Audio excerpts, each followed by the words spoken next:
O, sige, pang-ihaw. Tatanggalan ng buto na may na, guys. O, hindi pa na-upload na may na sa live. Okay. Tatanggalan ko ng buto to, bibe. I-send mo na lang sa kanya yung ano.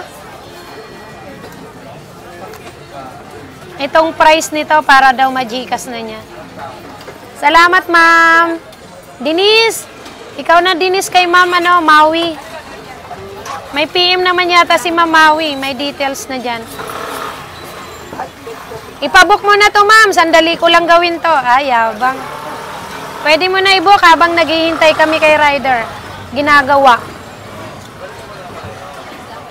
I-book mo na. Sino magbo-book, ma'am? Kami o ikaw? Sino ba yung Marie, kapitbahay ko? Yung nagtatrabaho sa LTO, ikaw ba yon? Thank you, Paul! Salamat sa mga pag-gift ni Paul.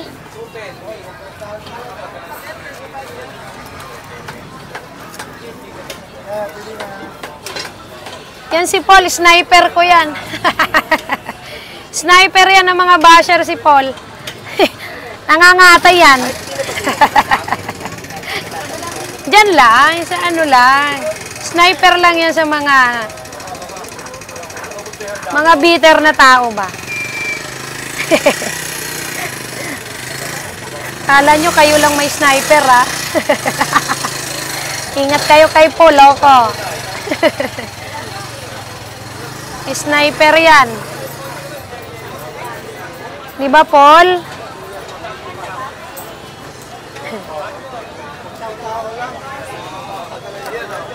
Lagi nang ginagawa mo. Okay na, tatanggalin na natin. Nakabuka na ba ang lahat? Ayan, tatanggalin ko lang ang buto, guys, ito yung tinatawag na November cut. Pagka sinabi kong November cut, ito yon. Simot ang buto. Alam mo na, di pa pag November, araw ng ano, mga buto-buto. Buto-buto. Araw ng ano, puro buto na lang. Kaya, November cut ang tawag natin dyan. May isa pa akong tawag, ha. Alam nyo ba yung Henry cut natin? Ayun yan. Papaliwanag ko sa inyo kung ano yung Henry cut, ha. Para hindi kayo, ano, malito. O, ito muna, November cut to, ha. Ayan. Ganyan kasi yung kasimot. Yan. Yan yung November cut natin. Pag gusto nyo ganito, boneless, November cut, magkakaintindihan na tayo dyan.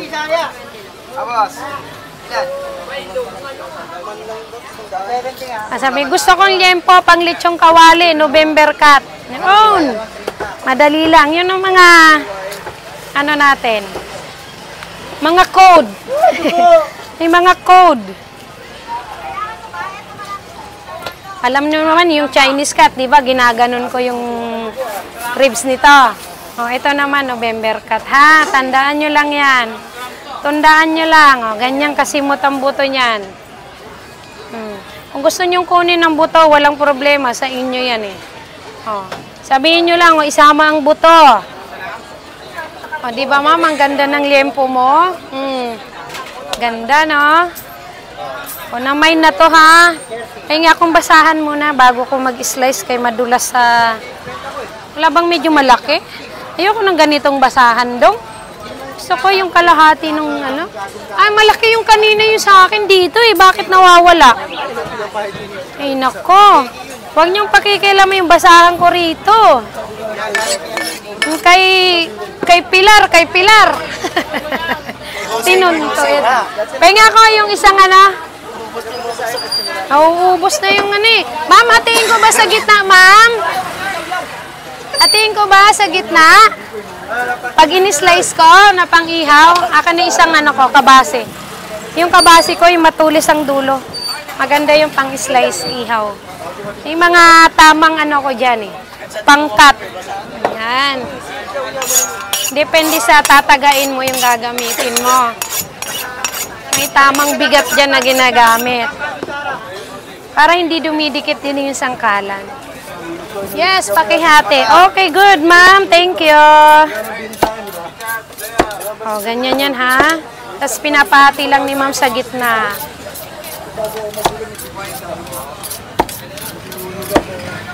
Basta manunod lang kayo lagi dito. Marami kayong makikita, makaka-order kayo. Pag yung mga hindi pa nakakapag-isip, pero kung meron ha, tsambahan lang. Kung meron akong ipapamain. Pag walang tao, pero pag maraming tao, hindi ako nakakapagpamain.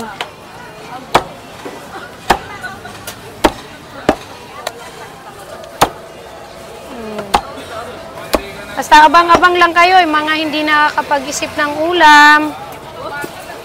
Tingin-tingin lang kayo dito, silip lang kayo.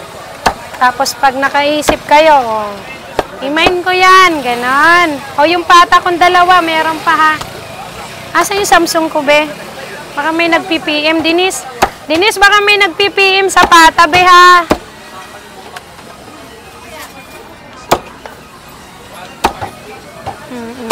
Tsaka syempre, kaya nagpapamind din akong ganito dahil gusto ko ma-sold out na agad yung aking tinda. Kasi mas maganda yung fresh na nabibili nyo. Ayoko nang patagalin pa yan. Mas maganda mapunta sa inyo fresh. So kung wala talagang magmamind, okay lang. Walang problem. Ano yan? May ano eh. May basahan. Ayan. Kailangan pag nag-slice kayo, pag malapit na sa maliit, tirahin nyo na ng talikod yan, kay mahirap yan slicein. O, sa mga hindi pa marunong mag-slice. Yan, ganyan lang. Diskarte lang yan. Ang kung saan ka komportable maghiwa, doon ka. Kung kanan ka, kung kaliwa ka, it's up to you. 2 kg beef sirloin thin slice against the grain pang tapang. 2 kg? Masa may 2 kg? Abbreviation nila, 2 kg. Iba din. Okay. Oh, yan na ha. Ganda nito. Sarap. Yan ang masarap na liempong pang-ihaw. Oh, ha. Yung mga ganyan, oh. Hi, ma'am. Oh, nakatingin lang si ma'am. Nakangiti. Yan ang mga liempong pang-ihaw. Tandaan nyo, maraming murang baboy. Maraming murang baboy. Mura lang ang benta nun. Oh, klase-klase din po yung baboy, ha. Parang namimili lang din kayo ng damit dyan. Merong mumurahin, merong mamahalin. Kaya huwag nyo kinukumpara mga baboy ng iba.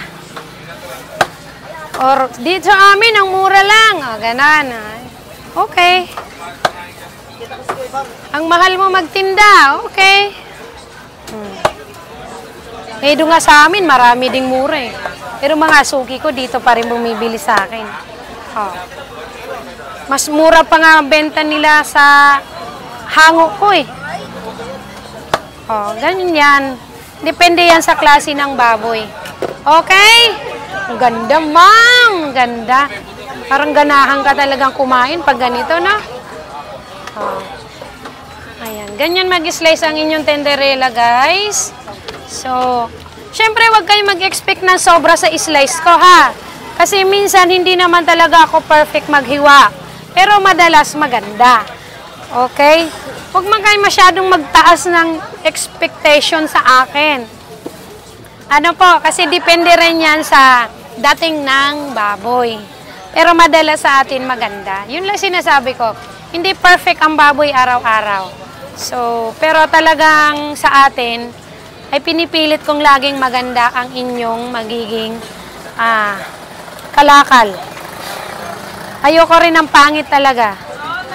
Walang puwang sa akin ng pangit, kaya madalas nakikita nyo sa akin maganda. Piniplex ko din yung pagpangit. Tapos pagka, sinasabi ko, ma'am, hindi ganun kaganda ang baka, baboy ko. So, yun lang. Kung gusto nyo man mag-mind nun, hindi okay. Kung hindi naman, okay lang din. So, ganun talagang buhay. Kumbaga, din, Meron ding pangit. Meron ding maganda. Okay? I'm your Tenderella from Tondo, Manila. Ano tawag dito? Natatandaan mo? Ano tawag dyan? Mali. Ano yan? Barbecue. Hindi. Ang tawag dyan, November cat. Ang daming alam sa cat.